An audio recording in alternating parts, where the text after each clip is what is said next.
안녕하세요. 아침이 바뀌면 인생이 바뀐다라는 믿음을 주는 남자 아열람 장하식입니다. 오늘은 여러분에게 제가 2년을 거쳐 집필한 어려움 속에서 좌절하지 않고 꿈을 만들어가는 과정이 담긴 운이 있는 사람은 세상을 탓하지 않는다라는 저희 책의 세 번째 스토리로 꿈을 만들어가는 행복한 아침을 열겠습니다. 학교를 졸업하고 20대 초반에 내가 먼저 일어서야겠다 싶어 가족들 몰래 야반 도주를 해서 몇 군데의 개인 이상실 직원으로 몇 해를 보내고 27살에 공채로 입사했던 곳은 그 당시 직원이 400명 정도 되는 상장사였다. 사무직원이 100명, 생산공장에 300명 정도 근무하는 의류 관련 회사였다. 내 위로 직속 과장이 2명 있었는데 그들보다 내가 나이가 어린데도 능력을 인정받아 급여는 몇만 원 더 받았다. 그러니 그들에게 나는 눈엣 가시오 밟아줘야 할 타켓이었다. 당시 회사에서는 월요일마다 조회를 했는데 42살 먹은 과장이 나더러 갑자기 오늘 아침 조회에서 사회를 보라는 것이었다. 입사한 지 일주일밖에 안 된 나에게 그런 중책을 맡기니 어리둥절했다.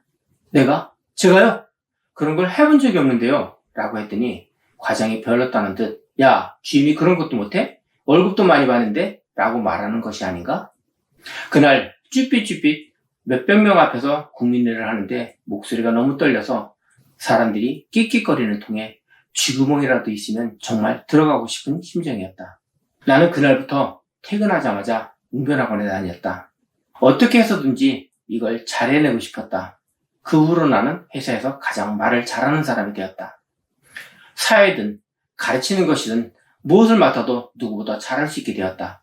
또 하루는 생산 공장에 전선이 다다닥 타들어가면서 불이 났다. 회사는 아수라장이 되었고 일하던 직원들이 모두 밖으로 빠져나오고 있었다. 나는 전선을 따라 불이 나고 있으니 두꺼비집만 내려주면 불이 더 번지지 않겠다 싶어 공장으로 뛰어들어갔다. 다들 몰려나온 팀에 내가 다시 안으로 들어가려 하자 키가 180cm가 넘는 육중한 체격의 과장이 내 손목을 붙잡았다. 당시 내 몸무게가 53kg였는데 과장에게 손목이 붙잡힌 채로 들어가 기어이 두꺼비집을 내리고 나온 적이 있다. 나는 문제를 맞닥뜨리면 무엇이든지 피하지 않은 성격이다. 넬슨 만델라는 이런 말을 했다. 용기란 두려움이 없는 게 아니라 두려움을 이겨내는 것이다. 나는 성장하면서도 그랬고 사회생활을 하면서 어떠한 상황에 부딪혀도 도망가 본 적이 없다. 특히 어떤 문제나 껄끄러운 일이 생겼을 때는 더 앞으로 나서곤 했다. 내 앞에 문제가 닥쳤다면 어떻게 해서든 해결하려는 게 나의 습성이다. 다른 생각은 하지 않고 눈앞에 닥친 문제를 어떻게 해결할 수 있을까만 떠올리면 바로 행동할 수 있다. 잘 못하는 것이 있으면 적극적으로 배우면 되고 해결하기 어려운 문제가 생기면 책에서 답을 얻어보는 것도 방법이 된다. 어려움을 하나씩 해결해 나가보면 알게 된다. 모든 경험이 나를 성장시키고 발전시키는 밑거름이 된다는 것을.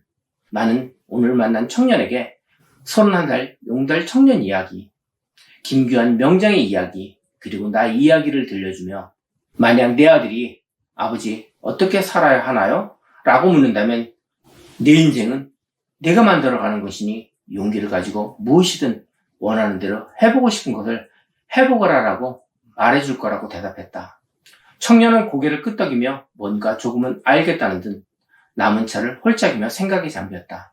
운이 있는 사람은 세상을 탓하지 않는다 중에서 오늘 세 번째 스토리로 삶을 헤쳐나가는 과정을 이야기 스토리로 풀었습니다. 책의 내용을 풀어갈수록 힘들었던 지난 시간이 떠올라 눈물을 흘리기도 하였습니다. 여러분도 책을 읽어보시면 지혜를 풀어가는 경험을 얻을 것으로 생각합니다. 저희 책이 여러분의 응원과 성원에 지금 온라인과 서점 등에서 절찬리 판매가 되고 있습니다. 아열람 시청자 여러분, 저희 소중한 꿈이 담긴 운이 있는 사람은 세상을 탓하지 않는다라는 책을 통하여 여러분에게 소중한 꿈이 이루어지는 계기가 되시길 희망합니다. 감사합니다.